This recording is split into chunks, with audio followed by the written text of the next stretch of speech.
China is hosting the 6th International Import Expo, or CIIE, in Shanghai. This year's expo has attracted participants from over 150 nations, regions, and international organizations. In our special segment, CIIE, A Global Perspective, CGTN anchor Zhang Shi and PTV correspondent Mark Vitalco discuss the China-Philippines cooperation.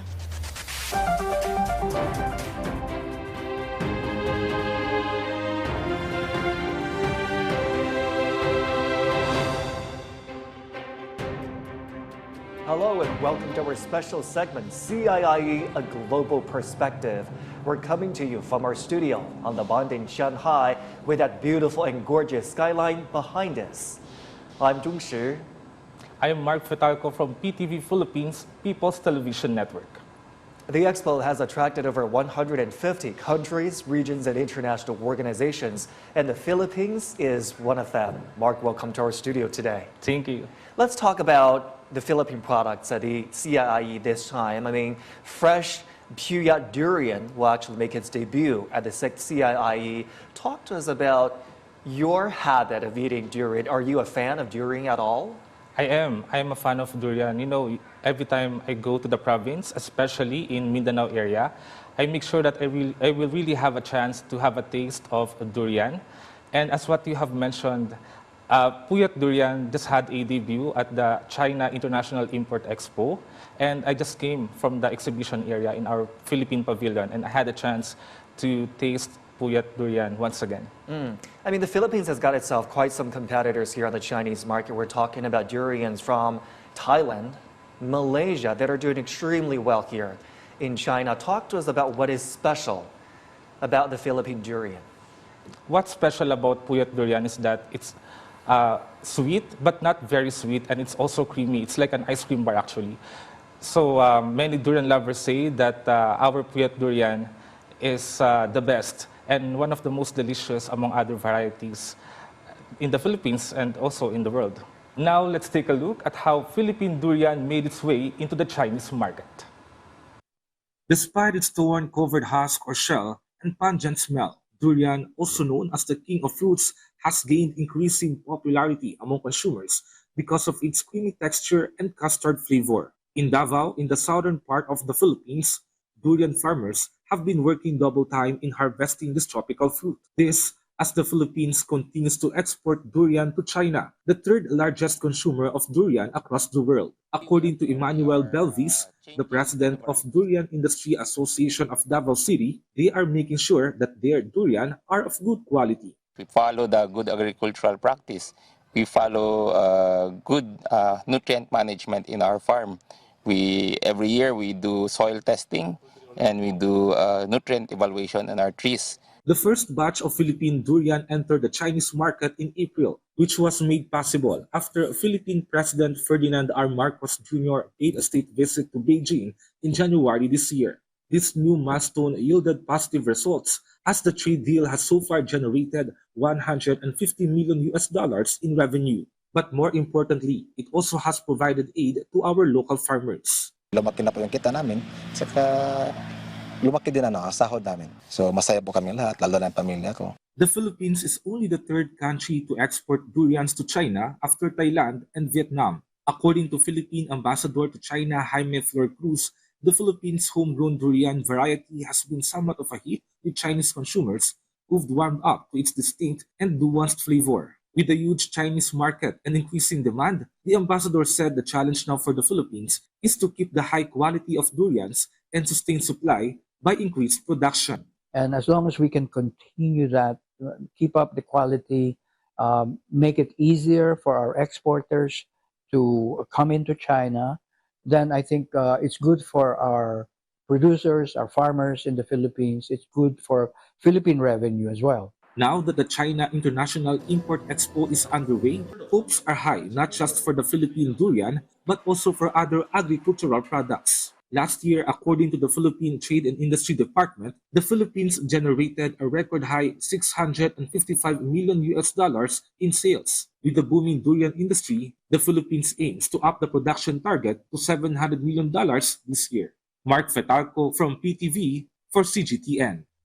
Durian is just one of the agricultural products the Philippines has at the expo. We also have bananas, coconut water, and coconut oil.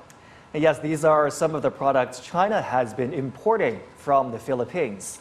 And earlier I talked to Anna Abuela, agriculture counselor at the Embassy of the Philippines in Beijing, on how the Belt and Road Initiative has facilitated bilateral trade in agriculture. BRI has been I would say, has benefited a lot of the members, including the Philippines, in terms of, for the Philippines, a lot of it would be infrastructure projects, especially with the Philippines as an archipelago. We have islands, and one of the issues would really be cost of transportation. In terms of export to China, our agricultural export by boat gets to the market within 4 to 5 days. And being an RCEP member, again, in 3 days' time or 2 days' time, your products are in the market, really. China has also opened that opportunity for us to go through, or a choice is provided to us, of going through China to Europe, the wider market. So we now have a choice of the traditional way of shipping by boat to Europe or going by rail to Europe. But through China, you go through Central Asia, go through the Russian area. Mark, I know you just came back from the CIIE exhibition areas. This is your first time covering the China International Import Expo. What is your general impression of this event? Yeah, so this is my first time covering the CIIE, and this is also my first time in Shanghai as well. So I'm just excited, and at the same time, I feel overwhelmed by how huge this event is, attracting more than 150 countries with more than 3,000 exhibitors, and providing them opportunities to promote and showcase their products. I think it is also a good platform, especially now that all countries are trying to open up their economies. How about you? I know that you have been covering this event many times. What's new observation can you share about this year's expo? Mark, this is my third year covering the CIIE. Let's just say I'm a little less overwhelmed than you probably, but just as impressed, because this is the first year since the pandemic that the event has been held completely offline. So once again, you get the vitality. You see people come here from all over the world to check this event out for themselves. And what's important about that is that, because I've been asking a lot of people that are coming here, has anything changed? Is China less welcoming for foreign businesses or for foreign companies? Is it more difficult to find partnerships to do business here in China? And they've been telling me that once they get on the ground here, it's not the case. China wants to continue to open its market, that China wants to bring in foreign investors and foreign businesses to share the massive opportunities involved in the Chinese market. And it is until they get here on the ground and see the event with their own eyes that they really get to understand and make sense of that message. And Mark, you interviewed Philippine Ambassador to China, Jaime Florcruz. I'm curious as to his vision of the trade opportunities between China and the Philippines.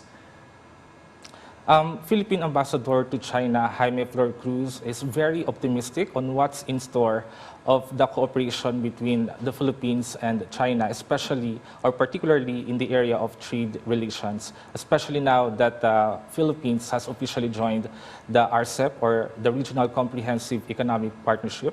And as a member of RCEP, we can now enjoy the trade benefits of RCEP, including faster access. So, Jiangxi, if you could introduce one product from your hometown to the CIIE, what would it be?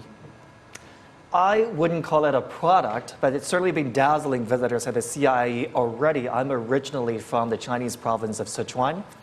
And if you look at the CIIE mascot, it's a giant panda by the name of Jinbao. And Sichuan is home to giant pandas.